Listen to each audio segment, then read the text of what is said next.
Welcome, and thank you for joining us for today's Zoominar. On behalf of Pro Remodeler and today's event sponsor, Leap, we're glad to have you with us. 2020 has drastically changed the landscape of how customer service needs to be approached, speeding up the need to adopt digital. In this session, we'll discuss the top considerations that contractors should keep in mind as planning begins for 2021. Joining us today is Patrick Fingles, CEO of Leap. Patrick has been a leader in the home improvement industry for nearly 2 decades.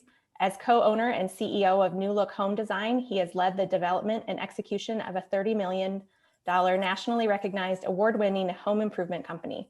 Responsible for the overall strategic and cultural vision of the organization, he embodies the concept of Leap being built for the industry by the industry. Before Patrick begins, we'd like to start with a quick poll. You'll see the poll come up in the viewer window. We would like to get an idea of who is on the call today, so please let us know how many sales representatives are at your company.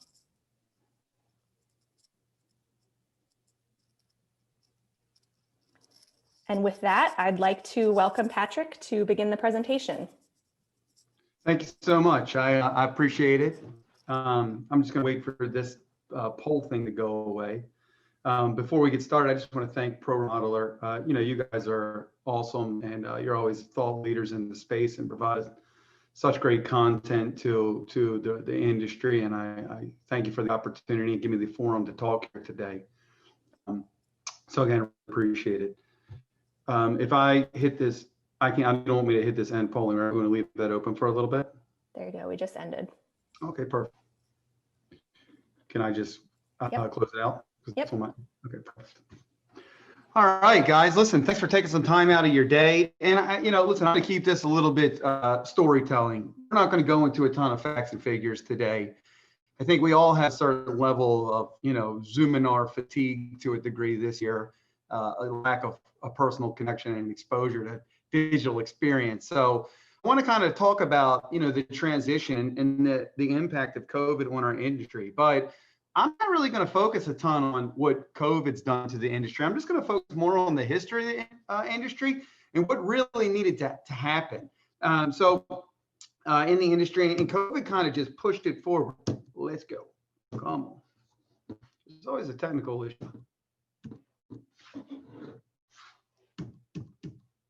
Apologize. My slide won't advance. There we go. Oh, I apologize for this mug too. Somebody literally just called me today, sent me a screenshot of this. A friend of mine, colleague in the industry, he says, "Man, you look old." I said, "Yeah, I know, I do." So COVID has driven the industry to a much needed change. And I think by the end of this call, hopefully you'll agree with me. And everything that I'm going to share with you is not new. It's just information that we don't think about. So what I want to do is I want to talk about the history of home improvements. We're always focused on the present, and I think this year more than ever, we're focused on the present and the future. Well, for me, everything begins with the history. We're going to talk a little about today's consumer. We're going to talk about restoring trust, and then we're going to talk about the transformation of an industry. But it's not a transformation because of coronavirus. It's not a transformation because of a pandemic. That was just kind of, a catalyst or a springboard to the much needed transformation that's kind of brewing in the industry anyway. But before we get started, look, I want to take back in time and I want to talk about the history of home improvements. And just look at this guy, right? I mean, who doesn't love this guy, right? I mean, if this guy's going to show up to sell me something, I mean, I'm going to buy it, right? So let's go back. I always refer to this, even in selling. I mean, we can use this information in the house. We can use it to relate to our customers. But I call this a simpler time. And everybody likes things that are simple. Back in the day when you lived in a town, it'd be a small town. Maybe there was one plumber, maybe there was one roofer, maybe there was one guy that would come and put gravel on your driveway, or maybe one guy wore multiple hats and did a bunch of things. There was one plumber, there was one milkman, one mailman. And it was simple. Everything was referral based. Everything was transparent, not because of digital sources or you wrote everything down, but just because it was an honest time. And there was trust. It was a pay me when you can mentality. Somebody would wake up, the toilet would be leaking. Somebody would leave the house, they'd say, "Hey, could you call the plumber?" Maybe the husband or wife calls the plumber, or they wouldn't even say it. They'd say, "Hey, could you call Herb?" Herb would come over to the house. He'd say, "Hey, Mike, hey, Barbara, how are you?" He'd go upstairs, he'd look at the toilet, he'd fix it, and then he'd leave and he said, I'll send you something in the mail. Or he'd say, yeah, that'll be $20, pay me when you can. And he would complete the work without ever giving an estimate, right? There'd be no questions about online reviews. It would be a simple transaction. So let's talk about how we've transformed from that, because anybody that's out here selling home improvements knows that it's not that easy. We get a few leads that are that easy. The majority of them are not that easy. We're fighting for every dollar. We're going up against competition. We're battling online reviews, right? So what changed? So let's talk about that. Change ensued. So first of all, baby boomers. I mean, we just had expanding population, and they created new competition because, Herb couldn't do the work anymore. Now there was enough work for 2 people. There was enough work for 3 people. So organically, competition started to brew. People began to move and relocate. Outsiders with new expectations. Maybe you came from a town where you had a different expectation of service. Maybe you didn't know Herb because he didn't grow up and live in the town with him his whole life. So now you asked more questions. And it wasn't, go ahead and fix it and let us know what we owe you. It became a lot of upfront questions.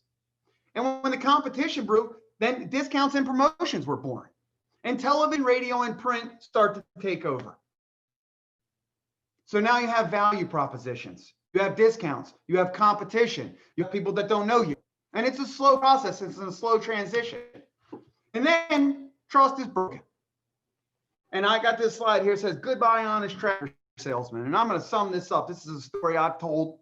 I always tell this to homeowners. Matter of fact, I tell it to homeowners that tell me that they want to get 3 estimates as soon as we walk through the door. I say, I want to tell you about a tractor salesman. So a long time ago, there was a simple town and there was a tractor salesman. He lived there. He had 3 tractors. And on those 3 tractors that he had for sale, 3 models, he had a sign on one that said $500. He had a sign on another one that said $1,000. And he had a sign on another one that said $1,500. Well, a customer walks in today. This customer looks different. He's never seen him before in this small town. And this guy came from another town. And he walks up and he looks at him and says, hey, how are you? I'm trying to create a new life for my family. We just moved from the city. We bought a farm down here and I need a tractor. And he says, which one would you recommend? And the tractor salesman says, well, they're all good tractors. It's really about which one you can afford. And the man looks at him and says, I'll tell you what, I'll buy that $1,500 tractor if you can give it to me for the price of the $1,000 tractor. And the man looks back at him and says, what do you mean? He's like, if you give me the $1,500 tractor for the price of the $1,000 tractor, I'll buy it right now. And the guy said, no, the $1,000 tractor I'll give you for $1,000. The $1,500 tractor is $1,500. And the guy says, well, I guess I'll just have to go somewhere else. And he walks off the tractor lot. And the man sits there puzzled for a second. And then he goes inside, he gets himself some new cardboard and he gets his marker. And he comes outside and he takes all 3 signs down. And he makes one of them 1,000, one of them 1,500, and one of them 2,000. So the next time somebody asked him for something, he could give it to him. And the false inflation was born. It's a false inflation with a false reduction.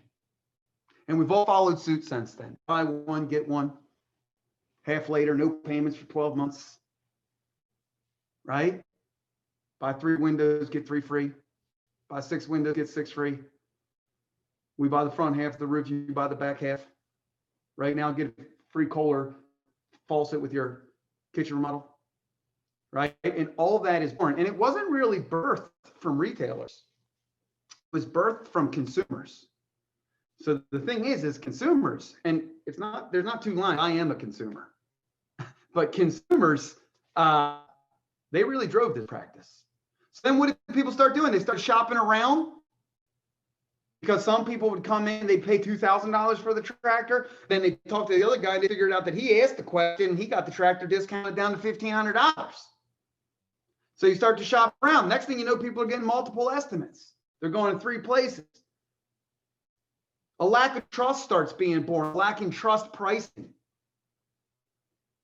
estimate compressions start to lower quality standards. Now I got to beat my competitor's price utilizing the same materials. So let me lower down my labor standards. Let me lower my quality standards.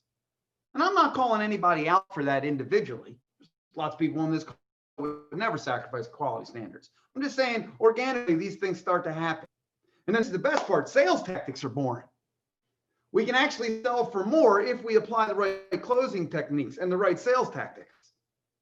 We can sell the same product for more. We don't need to discount down. We can keep our margins. We got to apply sales tactics.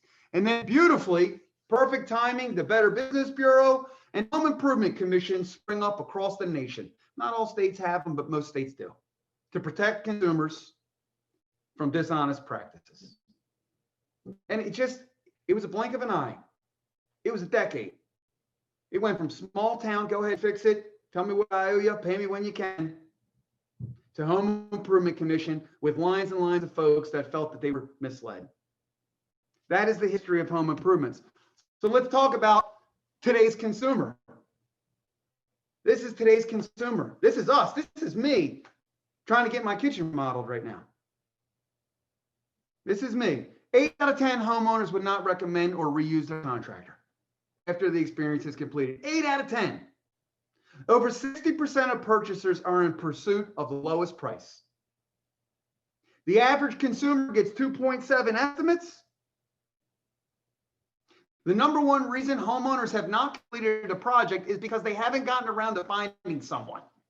That'd be like the number one reason you're not going to the grocery store is because you can't find a store. Like the number one reason we don't have food in the refrigerator is I can't find a grocery store. The number one reason for complaints is communication, hands down. Either something wasn't said, details were said that weren't done. Doesn't mean we don't answer the phone. It just means the communication is not clear. It wasn't transparent. So then there's a search for trust.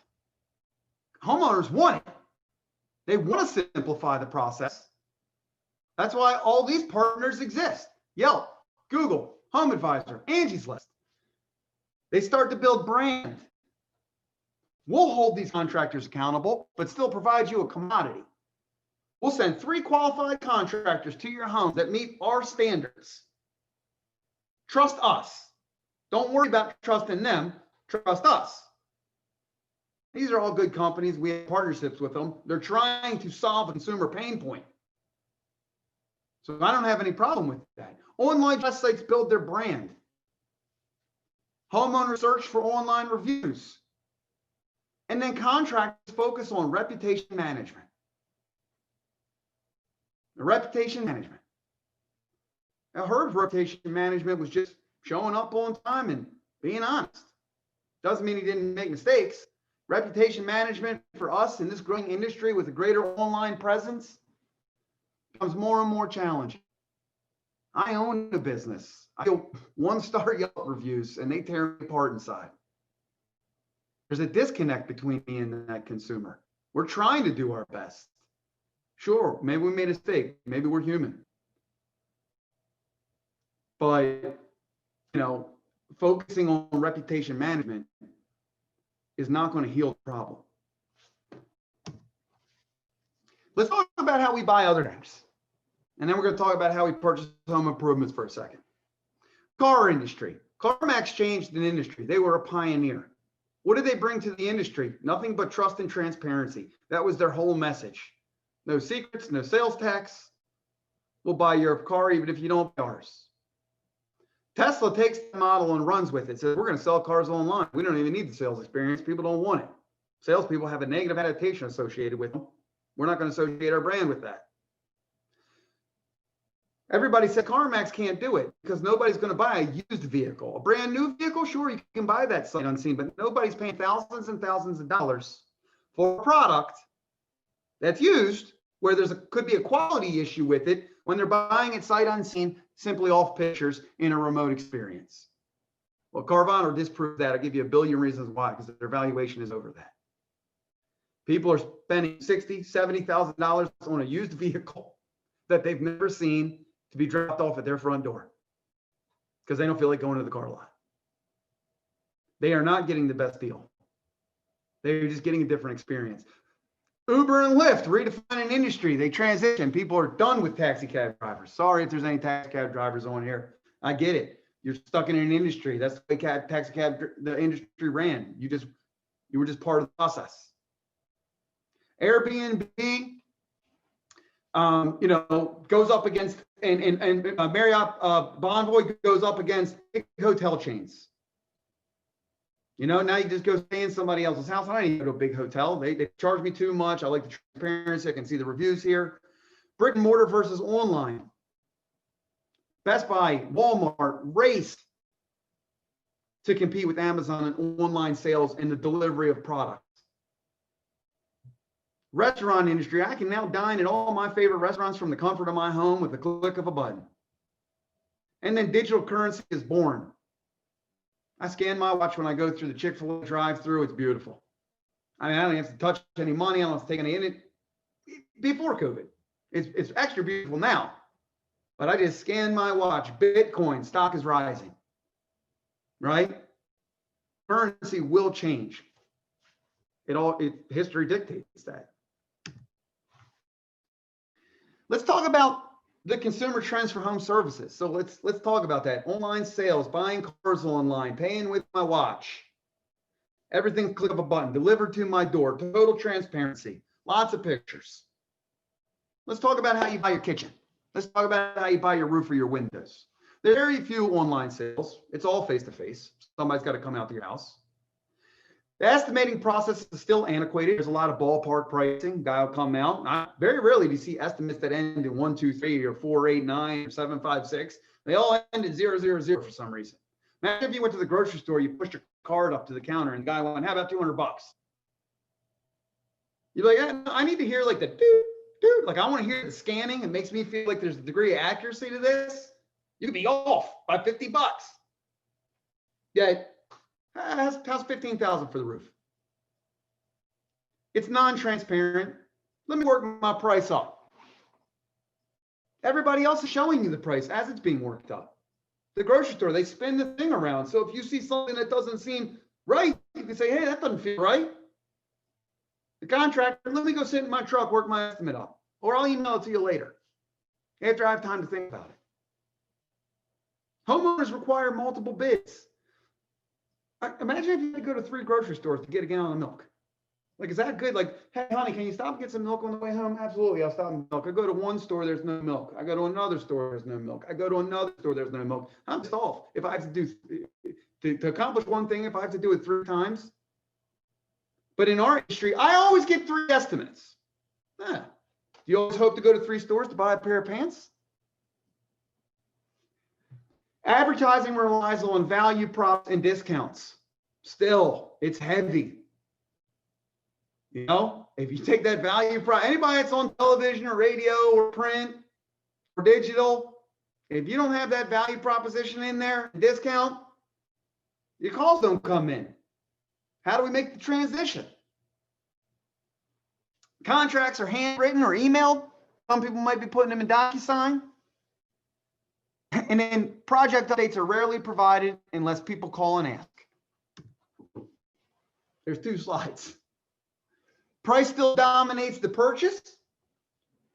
Techniques require probing and overcoming objections.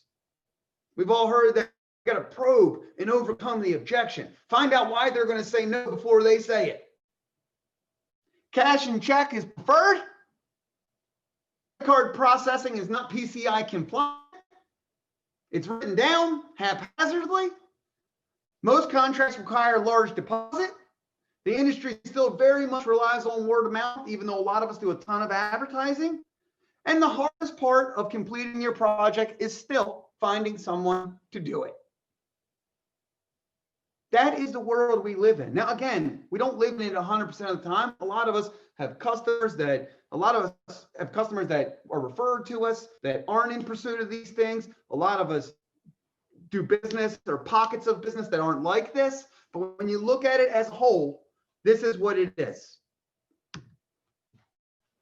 So let's talk about restoring trust, because that's what's still broken. They don't trust us.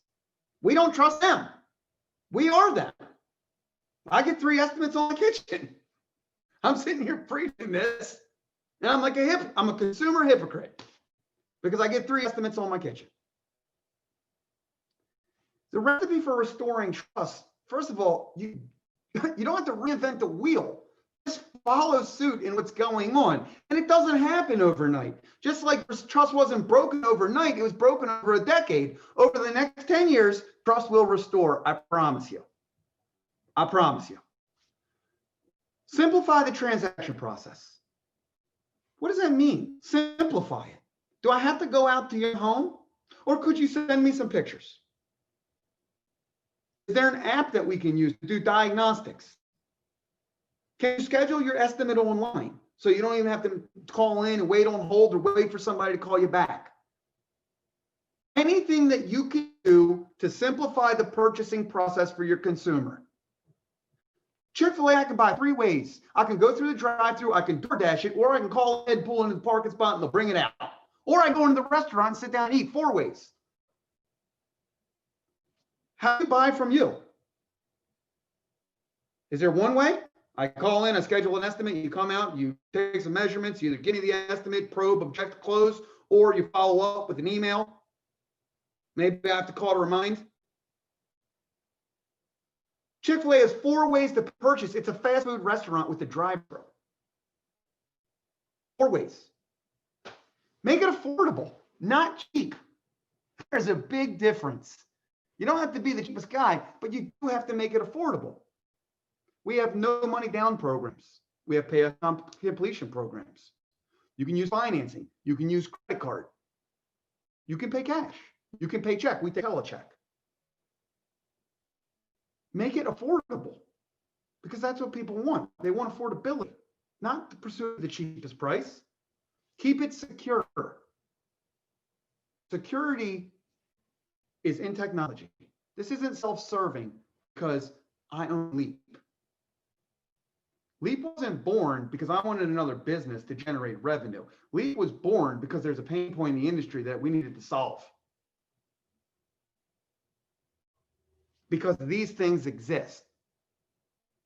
It's not a sales pitch to say keep it secure. You got to keep it secure. If you're taking my credit card information, I want it taken securely. I don't want you to take it and write it down on the bottom of your contract and then take it back and put it in a file cabinet for everybody to see. I want you to take it through a secure means, just like when I go to the grocery store or when I go to Nordstrom's or when I go to Macy's or Boscoff, wherever I go. Create a lot of transparency, details and everything, line by line pricing, total price transparency. Show them your measurements. If you use Hover, EagleView, show them your measurements. 3D designs. Anything you can do to create transparency. Be proactive in presenting your installation plan. Have an installation story to tell. What is your customer service plan? What is your commitment to customer service? And if not, we have a lifetime warranty, and I've been in business for years. And this is my cell phone, and you can call me directly on it. No, here is our installation process. Here's our commitment to quality. This is our white glove service process. Here's how it works. You can follow your service claim right online through a portal. Right? I mean, these are the things that you're trying to do. Provide a plan that's other than the estimate and promise that you're going to do a good job. I can't get by on promises. I need plans and I need transparencies. Look the part. You have to dress, you got to dress like a surgeon. Go back to that first picture of Herb. That was looking the part in the 40s and 30s and 20s and 50s. Looking the part for the last 50 years has been whatever we wear. Some people look the part, some people don't. Your truck needs to be lettered. Your cars need to be lettered. Your kid need to be embroidered. Your business cards need to be professional, and you got to have them. You have to be dressed right. Logo shirts, pants, the whole kit and caboodle. Use tech wherever possible. Overdo it. We talked a little bit about that. So many people use Eagle or Hover or Roof Scope or other measurement technologies. They use CAD drawings to come up with kitchen pricing, and they never sit down and show that to the homeowner. They never sit down and say, hey, this is how I measured your roof. This is how I measured your windows. This is how I measured your siding. This is how I ordered your door through a Pro Via portal. Like, just look at it. Like, I can just give you the price because it's a commodity. I mean, it's a measurement tool. But think about the value add in that. It's like, wow, this is professional. This is transparent. This is reliable. This is honest. Build your brand with a unique selling proposition. The selling proposition, I understand. I'm not telling everybody to take their buy two, get two and throw it out the window, because I don't. But your unique selling proposition cannot be the products that you sell or the warranties that you offer, because I promise it's the only thing that everybody else can say. I've been in business for 20 years, and we sell a roofing product and we offer a warranty. Somebody can start a business tomorrow and they can sell the exact same product and offer the exact same warranty. So by me saying we have the leading industry warranties and leading industry products, it does not separate me from my competition. It's not my value proposition. What is my commitment to solving these problems so that you can buy home improvements from me like everybody else? Like you buy everything else. Sorry, like you buy everything else. That is your unique selling proposition. How are you different than the competition? It's not warranties, it's not materials. And most importantly, you have to keep it consistent. You know, I mean, Chick-fil-A is consistent. Every one of those brands is consistent, and they have controls around them. They have lots of employees, but they're consistent because they put controls around them. Control your customer service process, control your installation process, make an infographic for that. Control your pricing. No ballpark pricing. Right? Control your financing and your payment process. Control your company story. It comes through training. But it's got to be consistent. You got to do the same thing. You got to provide the same experience for everybody. Don't be left out. You have time. This isn't going to change overnight. It's going to change over a decade. And there will always be a place, but it'll shrink. I mean, you still see a used car salesman lot on the side of the road. I mean, there's lots of them, as a matter of fact. Even though Carvana and CarMax exist, right? People still go in and want to test drive, even though Tesla exists, right? So you have time, but it's going to shrink. The best advice I can give is align with is already in place and begin to speak on it. Start to create the trust narrative. I mean, there's things that you can do. This isn't like, oh yeah, we need to start doing that, but it's like a mountain. It's not a mountain. It's actually a molehill. Like, start providing line by line pricing. I mean, you can do that tomorrow, whether you're handwriting it, emailing it, or you're using an application to do it. Right, but you can start doing this. If you're ordering an Eagle View, start showing it. Make it part of your contract. Put it in there. Make it part of your estimate. Show them the value in it. Don't throw out a call to action, just add value. We talked about that. I said, I don't want you, everybody, don't throw your call to action out the window. It'll slowly morph. Start to add your value.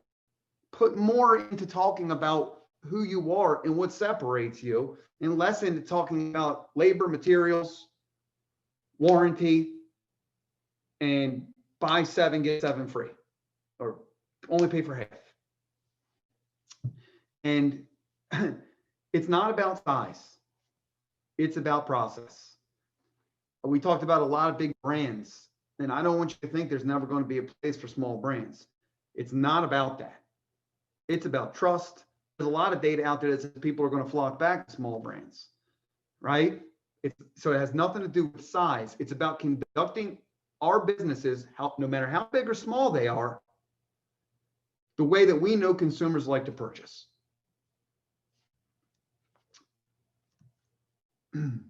Let's talk about the transformation of an industry. What will it look like?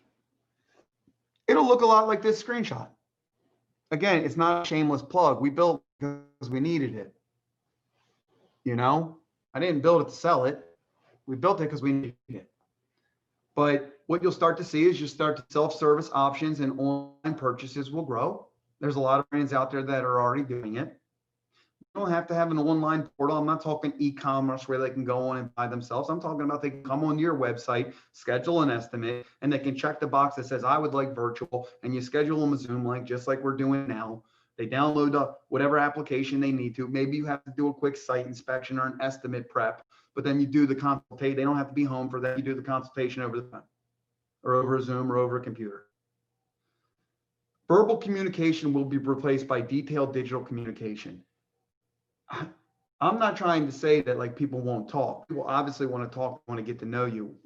I can't type this. I can't text this. But there's a reason that text and email exist, and they've grown stronger and stronger and stronger. Digital communication is transparent and honest because there's a record of it. And that's why homeowners like it. And that's why we should provide. There is a time and a place for verbal communication, but large majority of the communication in regards to the project should be digital so that there's a track record. Not so you can go back and reference it like a transcript, hold your homeowner accountable so that they have an understanding of what you're doing. So it needs to be really detailed transcript. Service standards are going to rise. They are. Everybody's trying to figure it out. Everybody's doing it. There's a reason we're on the call today, right? There's a reason that Leap has customers, right? People are trying to buy better quality service. Everybody's aware of this. I'm not pioneering in this information. I'm just shaking the cage, right? So we all know that the service standards need to rise. Credit and finance will start to dominate. It's crazy. I mean, a lot of us for our average ticket price might be $3, $5, $6, $13, $30,000. People don't pay cash for that. Yet in our industry, it's almost all cash or check. Why is that? It's because we don't take credit cards or offer financing. Who pays cash for a car? Right? A couple people. Everybody finances a car. Even if it's a $6,000 car for your kid, you still go in there and finance it. But you pay $30,000 for your kitchen in cash? You take it out of your house? Like all for financing and credit. Take it. It's easy. Make it affordable. And people, this is the best thing, will not get multiple estimates in the sake of efficiency. Now, I know everybody gets real excited about that one because that'd be sweet. No more multiple estimates. But they're only going to give that to brands that they trust. And smaller companies that don't work on building their brand and stepping this up will not get to participate in that. So if you want to be one of the companies 10 years from now where people aren't shopping you around, you got to start putting these principles in place. Now, you can still be small, and your primary source can be referral or job time. But there is a brand associated with who you are, and it's not he did a pretty good job or she did a pretty good job. It's more than that. It's the experience that you provide that leaves them with the natural conclusion to purchase because their time is more important than shopping you because the level of trust is so high. It sounds like a fantasy. This can't go on like this forever. It is a fantasy. It's a little bit of a dream. But this can't continue like this. Our industry will be left behind. It already is behind. It's got to be pulled up. The transformation of an industry, and we're wrapping up here. I got this is my last slide. Ready? The details might not be right, but the idea is. So listen, I'm not perfect. I don't have a crystal ball. Who am I? I'm one man with one opinion. But I mean, as a group, we can look around and be like, yeah, there's a lot of good points there. Hopefully, I mean, it just. The industry does have to change. People aren't going to be like Bank of America is going to take our checks. They don't want them. They're fraud ridden. They don't want them. Visa is going to take your credit card number just like Apple already did. You're going to have a card. You're going to have a number. You're not going to be able to give it to anybody over the phone. It's going to be digital currency. We all know it's a fact. It's a fact. Big banks, when your credit card gets stolen, you don't pay for that. They eat that or some insurance company eats that. Same thing with your checking account. All big banks put that money right back.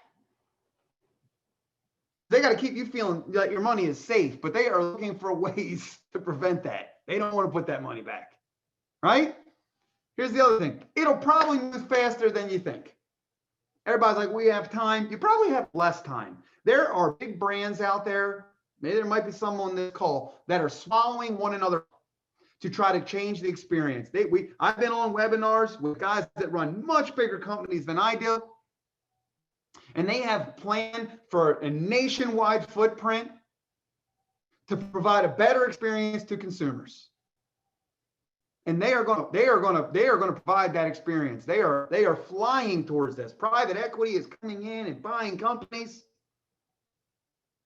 Right? You're going to start to see corporate style home improvements.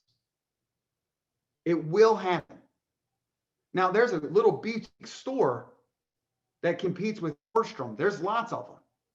And people like giving their money to those stores, but that store has to conduct itself in the same or better manner than a big box store. And that's what we're going to have to do to compete against some of these big guys. You will not be able to conduct yourself in the way of the past, and they are conducting themselves in the way of the future. But if size does not matter. You can emulate the same brand. You can do the same thing. There'll always be a place for people that don't adhere to this. There'll always be a place for people that don't support this. There'll be a place for people who think it's poppycock, but that's not why we're on this Zoominar, right? I mean, we're on this Zoominar to try to figure out how things are changing, what advice we can get to confirm some of our own thoughts, and that, how are we going to manage our business to success in the future? And look, the future, if anybody tells you they know what the future is going to be, they're liars, because nobody knows. And we all have the same thoughts and opinions. But I think it's been a long time. I've been in a lot of webinars, and I've never seen somebody go really back to the history of home improvements to understand how we got to where we are. You know, we're so focused on the now and the future and economics and things like that, that we kind of stop to think about, you know, our consumer experience and why it degraded so much. So, you know, listen, that's my story. Again, you know, Leap was born for us to do these types of things, not for Leap, but for the company that the roofing company that I manage. We wanted to start to bring these types of experiences. I got, you know, tired of pricing errors, or one customer, two neighbors, they call me, like one paid one paid the other. Right? I get a cancellation because my one sales rep charged $12,000 for the same house and somebody else charged $10,000 for it. And we wanted controls. So listen, I know there's a lot of people out there with a lot of opinions. I want to thank you guys for giving me a forum. I think we have a couple minutes for Q&A, but I want to get you back to your day. This has been a lot, but the biggest takeaways, like key takeaways, is you know, the things that you're already doing, but maybe you're not sharing with your homeowners. Do that. You know, and then start taking one step at a time. Keep them secure, keep them safe, keep them transparent. I mean, those are really big things. Over communicate, honesty and transparency, you know, show them. So anyway, with that being said, I think I do have some time for a Q&A. That's kind of my show here. Again, I'll thank everybody for the time, and I can answer a couple questions. Yeah, thank you, Patrick, for that presentation. So we'd like to now open it up for questions. I'd like to remind you that you can ask a question using the Q&A button in your control bar, and we'll answer as many as we have time for, and anything that we don't get to today, we'll answer offline. So our first question is, what can I do to make homeowners feel like they don't need to keep shopping for more estimates? Well, I mean, that's a big question. It's you know, I mean, that's what we just talked about. I mean, why do people shop for estimates? Because they don't believe you and they don't trust you. I mean, at the end of the day, that's it. It's not that they want to get the best price. They don't believe you and they don't trust you. And, you know, I think that, how do you restore belief and trust? And those are some of the things we talked about. It's hard to do that when you just met somebody an hour ago to create trust. You can't do it the way Herb did it, right? So you have to do it in a new way. And I think that's with total transparency and I think a level of professionalism. So, you know, again, it's a shameless plug, but getting your pricing and your estimating in line so that it's a digital estimating practice. You know, I think a digital estimating practice where you can have what we call it TPT, total price transparency. And that's not showing people your costs. I'm not about that. But when you go into a store and imagine if none of the clothes had prices on them. Like, you wouldn't want to go to that store because, like, as soon as you walked in, somebody was like, oh, you're interested in that? Let me go back and work a price up for you. It's like, no, I don't need that. I'm just shopping. Like, so I think that's a really good starting point from a believability standpoint, is over communicate your estimate and make it as detailed and robust as possible. Just blow them out of the water with your proposal. I think that's a really good way to build trust and blow them out of the water with your estimating practice. How did you come up with the measurements? How did you come up with this price? And it's just super, super detailed. So Great. that would be the first, I think the first step. Okay, the next question is, with all the changes we have had this year, we have had issues with making sure all sales reps are working off the most current information. Do you have any recommendations for managing this? Yeah, it's tough, especially with inventory management. And that's probably where that is birthed from. A lot of them manufacturers will, say, hey, we can no longer get this product, or we can no longer get this product, or this product's delayed. And that's where we talked about consistency, and that really comes through training. There's also controls you can put around that. You need real-time communication with your sales team when a product's discontinued. If you're using a product where you can maintain product and inventory and pricing within that, again, shameless plug, but that's a great way to do it. But if not, there's other ways too. I mean, you can create GroupMe files or Slack chats that everybody's in. And as soon as you get a word from a distribution center that a product's no longer available, you got to communicate that out effectively. Okay, here's a question. We are using Co-Construct for our management, HubSpot for sales. Does Leap keep all of this in-house, or what is your integration plan? So, a lot of what Co-Construct can do, I think we can do. I think that the HubSpot, I did a webinar a while back. It was early this year that talked about the integrations of company and product. Everybody is setting out to create an all-in-one product, but it's just not going to happen. I had a list of, we use 13 softwares. And that's because even if there's one software that offers all those things, your products, I mean, you're kind of in silos within your business. So if there's a product that you can bolt on that does it better than the current all-in-one solution that you're using, you're going to buy that, right? It's kind of like I might go to this store for one thing and go to this store for another thing. And actually both stores sell that, but I still go over here to get this because they have this really nice produce. I go over to here when I want meat because they have really nice meat. And I don't go to the same store for both products. It's the same thing. So I think you really have to look at the gaps, in those two products and say, okay, let me start looking for a solution. Now, if you can find a product that creates that solution plus replaces that product, then that's great. You can replace a product. You want to minimize the amount of tech you're doing. But I wouldn't say anybody that, can get an all-in-one solution out there. The answer is no. There is, but you're not going to compete because the best of breed will always win. How do you look at social media messaging? In your experience, what methods or examples work best for social media company stories or marketing your company why to consumers? Listen, social media, I mean, you got a glimpse. Listen, you have to be social media. It's the biggest advertising forum in the world. I mean, as far as reach, frequency, and the cost per reach. I mean, the cost per impression is so small that you have to be there, but people struggle with it because they don't get conversions from it. If you're talking about organic, like your Facebook organic, LinkedIn organic, Instagram, that's all the brand. That's all that unique selling proposition. For us, we make roofing easy. For Leap, it's provide digital paperless contracts, right? Like it's just digitize your selling experience and live up to your customers' expectations. And we just put that out there. It's not a lead converter, but hopefully when you do see those kind of lead converters, whether it's a print ad or, whatever you're using, maybe you have some brand association with that. So, you need to figure out what your unique selling proposition is. And it's hard.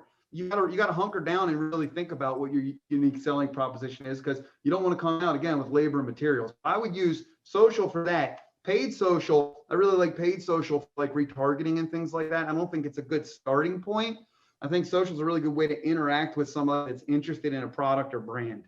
So, they're coming to your website. I think social retargeting from a paid perspective is really good, but I think from an organic perspective, it's all brand, whether that's internal for employees or whether it's external to customers. I like a best of both.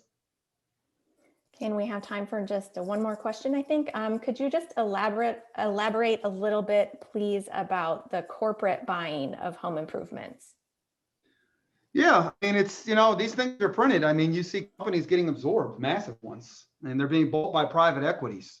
And private equities don't buy a company to hold it forever. They buy a company to roll it up to another company. And typically M&A is a part of that. So whenever you hear a company gets sold or purchased by a private equity company, then you have to say, okay, well, that private equity company didn't buy that to keep it the same. They bought it to 3 to 5 exit.